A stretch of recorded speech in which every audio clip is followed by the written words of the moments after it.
Hello guys, আসসালামু আলাইকুম। Welcome back to SSY ব্লগে। তোমরা সবাই কেমন আছো?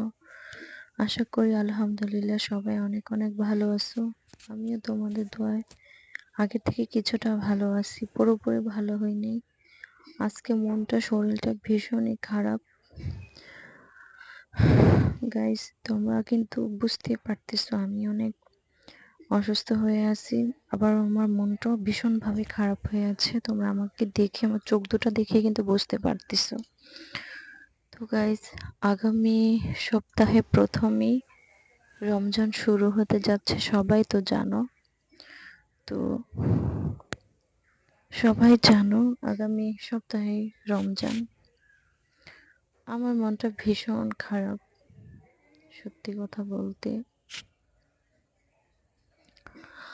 আমার সবাই সব সময় প্রতিটা ফ্যামিলিতে সবাই তাদের বাচ্চাদেরকে নিয়ে কত মজা করে, আনন্দ করে, সব কিছু নানা রকম ইফতার তৈরি করে, একসাথে ইফতার করে।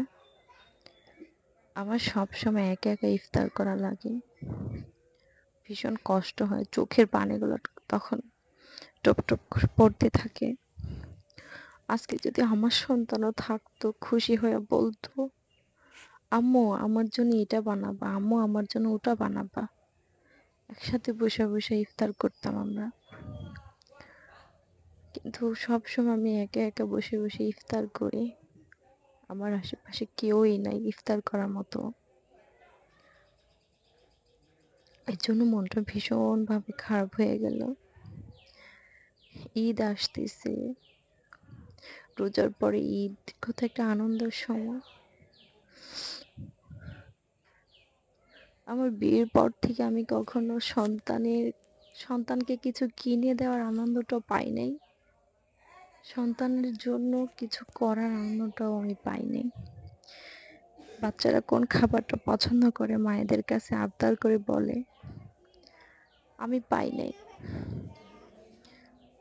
মনে হয় আমার মতো আমি একটা ব্যর্থ মা। মাঝে মাঝে এরকমই মনে হয়। জানি না আল্লাহ কোন ভুলে শাস্তি দিতেছে, সেটা জানি না। ভীষণভাবে মনটা খারাপ হয়ে আছে।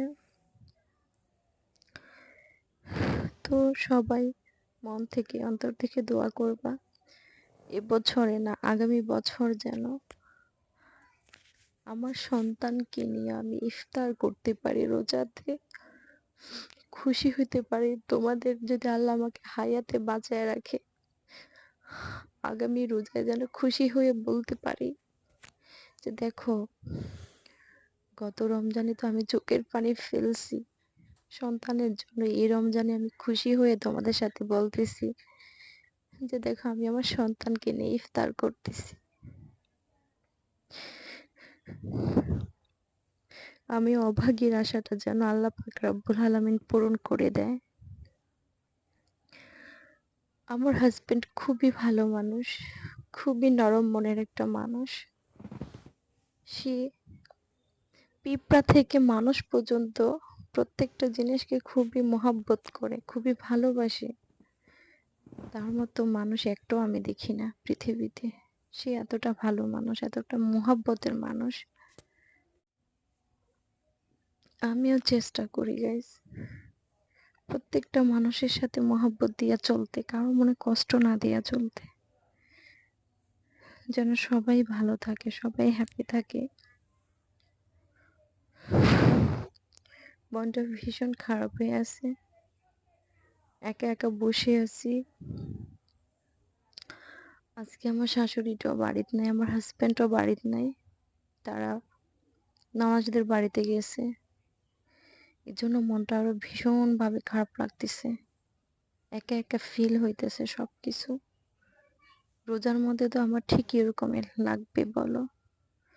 আমার হাজবেন্ড চলে যাবে ঢাকাতে, শাশুড়ি মা চলে গেছে তার মেয়েদের বাসায়, কয়েকটা দিন থাকবে।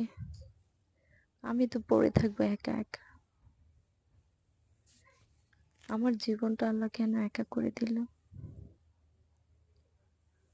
আমি সেটাই বুঝতে পারি না মাঝে মাঝে। খুব আপসেট হয়ে যাই। কষ্টগুলা ধরে রাখতে পারি না। ভীষণ কষ্ট হয়। আল্লাহ জানি না আমার মতো কোনো মানুষকে কষ্ট দিয়ে রাখছে কিনা। আমি তো এই কষ্টগুলো বহুটা বছর ধরে ভোগ করতেছি।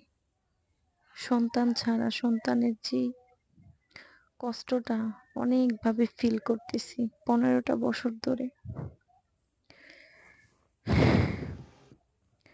এটাই গাইস, তোমরা সবাই অন্তর থেকে, মন থেকে দোয়া করবা আগামী বছর যেন আমি আমার সন্তানকে নিয়ে ইফতার করতে পারি। আল্লাহ যেন আমি অভাগীর একটা সন্তান দেয়, তার মনের আশাটা যেন পূর্ণ করে দেয়। এই অভাগীর চাওয়াটা যেন আল্লাহ পূর্ণ করে দেয়। তো সবাই ভালো থেকো, সুস্থ থেকো। আল্লাহ হাফিজ।